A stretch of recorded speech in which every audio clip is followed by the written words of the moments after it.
What's going on? What's going on? Got brother Craig Lee here, or should I say, AKA Superman, black man, a community active. What would you like to be called? But some people use the term activist. I like the term advocate because I say that activists are people who respond to issues, and advocates are people who are proactive about issues. So I used to be an activist, but over the past 20 years, I evolved into becoming a grassroots empowerment advocate. Man, that's good. First of all, I want to thank you, Harry. Yes, sir. Yes, sir. Thank you, man, for showing up or giving me your time. Yes, sir. But I got to ask you this question. Tell the people a little bit about where you're from and how you grew up. Well, originally from Shreveport, Louisiana, from the Lakeside Allendale neighborhood initially, before my mother remarried and we moved to the Queensboro section of town. So those are the two neighborhoods that I hail from. 1985, graduate of Fair Park High School, went on to New Orleans and graduated from Xavier University in 1989 with a BS in marketing and economics, and lived in several other places in the country, and then ultimately came back to Shreveport in 1994 as a pharmaceutical sales rep with Astra Pharmaceuticals. Left corporate America in June of 1995 and started doing this work as a grassroots empowerment advocate 28 years ago this year, and have been doing that ever since. I'm gonna have it's fall right into the question. What made you want to start doing things for the community? What triggered you off and say, hey, this is what I want to do? Kinfolk, that's a great question. The number one thing, I was on my way back to Atlanta, and this is May of 1995. And because I'm like, man, I can't get with Shreveport. I got to be around some enlightenment, because having left here in 1985 to go to New Orleans and being around the culture, being around positive people and enlightened people, and then going to Atlanta, you kind of like get accustomed to being around enlightened minds. And so I was going on my way back because I couldn't get with Shreveport. And it was a murder. It was a murder. Young brother I was a big brother to growing up in Queensboro, murdered a guy. And I had already handed in my resignation letter to Astra, and I saw this news flash about this murder that had happened the night before. And so I'm looking at the news flash, and then they say the guy's name, and then I'm like, damn, how did he become a killer? Because he grew up in a two-parent household in Queensboro, and like, again, I was like his big brother coming up in Queensboro, Fair Park High School. And that's when I asked the creator the question, why are these brothers and sisters committing all these heinous offenses against each other? And that's when the creator was like, look around the neighborhoods that you grew up in and the other neighborhoods in Shreveport and tell me, what don't you see? And I was like, man, I don't see any spirituality, I don't see any culture, I don't see any education, no economics, no socioeconomics, and no politics. And it was at that moment that the creator was like, look, I raised you here in the neighborhoods of Shreveport, took you to New Orleans, took you to Atlanta, to Birmingham, to Nashville, to Boston, not for you to live in those other places, but for you to see what some things that could possibly happen, and now to bring that positive energy back to Shreveport. And it was at that moment that I handed in my resignation letter, decided that I wasn't going to go back to Atlanta, and decided to start doing this work here in the city of Shreveport. That's a good story. So it was 28 years ago. Okay, well, let me ask you a question. Do you feel Shreveport is more overlooked, not being able to be provided with the tools you need to make things happen in your community? From the standpoint of the city, I wouldn't say it's overlooked. I think what has happened, Brother D, is that similar to my situation, because Shreveport has been at the epicenter of white supremacy and racism in the United States. I mean, this at one point was the home of the Transcontinental Confederacy under the Confederate Army during the South's Civil War against the North. And so Shreveport has always been a hardcore environment. So what did end up happening, a lot of our talent, a lot of our intellectual capital left. And your Johnny Cochrans, your Paul Mooney's, your Juanita Powell Barancos, a lot of powerful people, talented people left the city. And so a lot of the people who were left were not as skilled, were not as visionary. And so it created a brain drain, a talent drain, if you will.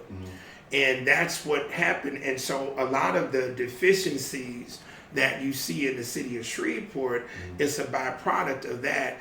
And so what has happened, a lot of people who are not as talented, not as committed, they've now gotten into certain key positions, whether it be in the pulpit, whether it be in the political realm, whether it be in the fields of education. They've gotten into these positions, and they lack any type of real skill, talent, or vision, and they damn sure lack the ethical and moral composition in order to help make things better for our people. And so they've kind of played this diabolical game, same type of game that the white community has played on black folks. They just do it in a melanated skin. And that is what has created what you just asked about. So it's not that resources are not available, things are not available. It's just that grassroots people now got to learn how to position those people who are actually going to be the leadership that's going to now move the city forward. Okay, that kind of goes back to the spirit. People have to get their spirit. Oh, the mind and the spirit. Because the mind and the spirit controls the entire person. That's right. Okay, this sounds good. Well, let me ask you this question. If you have to describe Shreveport, how would you describe the city? A hidden gold mine. I would describe Shreveport as a diamond in the rough. Shreveport, Brother D, is over 130 square miles. So it's a very, very large city. Shreveport is larger than San Francisco by square mile. Shreveport is larger than New York City by square mile. Shreveport is larger than Atlantic City by square mile. Shreveport is a very large city, but we only have 190,000 people, right? And when I came here in relocated back here for the last time, 1994, Shreveport was roughly about 214,000.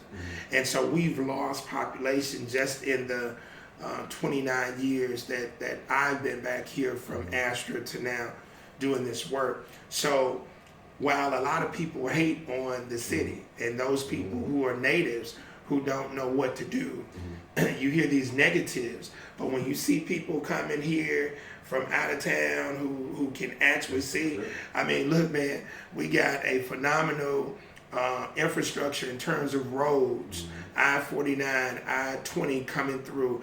Our streets, you don't even have to get on the highway system because our streets are so sophisticated that you can navigate throughout the entire city and go between East Texas and southern Arkansas and going towards South Louisiana without even getting on the major arteries.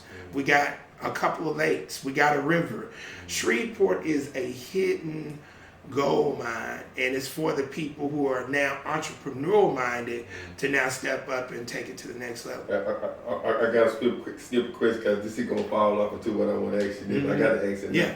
I think about 8 years ago, Tyrese said that wouldn't nobody try to find nobody in the street. But I want to know how you feel about just that comment, just him just saying that. Just how do you feel about that? When you hear an ignorant statement that Tyrese made, someone who's just an entertainer, now you're starting to talk about issues involving economics and politics, I don't even pay that any attention, because these are ignorant statements coming from an ignorant brother who is merely in the entertainment world. There is nothing that Tyrese has done to shape Los Angeles. There's nothing that any of these people have done to shape any of the cities that they are in. And so they make these crazy statements. So now let's fast forward from the statement that he made to now let's look at somebody who is in the entertainment world and now is trying to shape things in his hometown of New York City. And who is that? Curtis Jackson, 50 Cent. Right. He's now coming and he sees the potential of Shreveport as an entrepreneur in that particular industry. So you got one cat who is talking foolishly as relates to being an entertainer, performer, and you got someone who is in the industry as a business-minded person. So he understands the industry aspect way better than a Tyrese. Okay. You see what I'm saying? And then we even go even deeper when you look at someone like Neo. Neo, who ended up having 2 children by Manetta Shaw from Shreveport, Louisiana. So he has some real estate interest in the city that he's now collaborated with her family. So we look at individuals like Tyrese as they should be looked at insignificant based on the commentary that they've made. You cleared it up. Before I get, I got to ask you 3 more important questions. I got to ask you, doing the work you've done, what's one of the most, I got to ask for both heartbreaking thing that you saw, just the way you felt, and what's something that give you that joy when you do it? The most heartbreaking thing, Damien, is to, and I think I'll put it to you like this. I mean, because there's been several things that I've been disappointed by, but the most heartbreaking thing happened a couple of years ago when this brother by the name of Anthony Williams, who is from Shreveport, Cook Road, well-decorated military veteran, retired officer, multi-millionaire, wanted to begin doing some economic development on the Cook Road in his home community of Shreveport. And he wanted to start out by doing affordable apartments, housing under the apartments, and then he was going to go into homes. To see people from that neighborhood be manipulated by sellout Negroes to now go against this brother, to be in a city council meeting and hear poor people talk about other poor people, it was like, damn. Like you literally have some Negroes in here discriminated, and the most profound statement came from a lady who stood up and said she had a 12 by 12 shack and she didn't want no more poor people moving to the Cooper Road. And it hurt me because on the same day there was a white developer who was trying to do affordable housing for veterans downtown. And his deal was passed and the Negroes didn't say one word. Now, their whole premise was, we don't want affordable housing because it's going to turn into the projects. But the same type of development, was now being pushed through for this white developer. And this was being led by one of our unconscious Negro politicians. He manipulated them because he's helping white folks to do the same type of development right downtown. And it's just, that was, out of the 28 years that I've been here, that has to be the number one most disappointing and gut-wrenching things that I've seen. Okay, what would give you that joy? I'm a board member. I'm a board member with Dads on Duty. I'm co-founder of Dads on Duty. So to be able to see the impact of what we can do and the impact that we can make on students at Southwood and other places, I would have to say over my 28 years being able to work with young people and see the positive impact that we can make on them directly has been my greatest joy. Okay, that sounds good. All right, now what's one of your top 5 eating places in Shreveport, Louisiana? Oh man, number one is my soul nephew Orlando. So that's number one.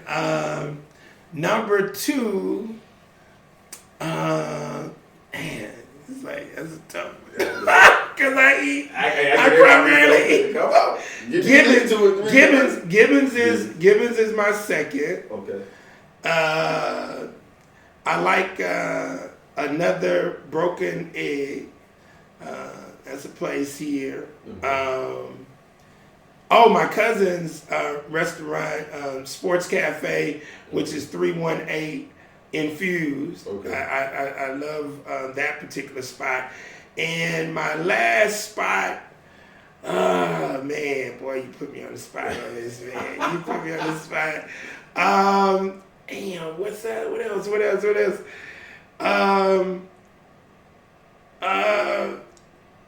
Damn, Orlando's. Hold on, let me see. I said Givers. I'm trying to think of one more spot that I just really like. Man,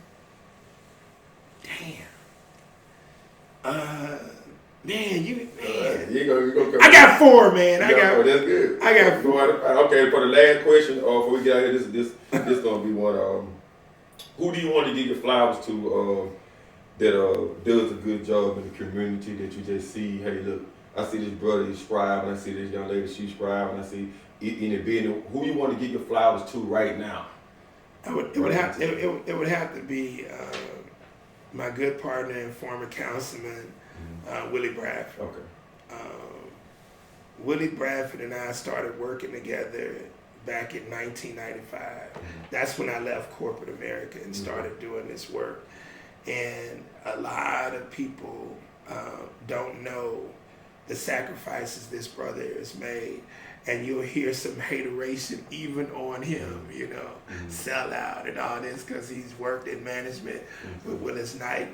But as they call me the troublemaker, Willie provided an environment for me to be able to operate at the Willis Knight Education Center on the Cook Road. No rent.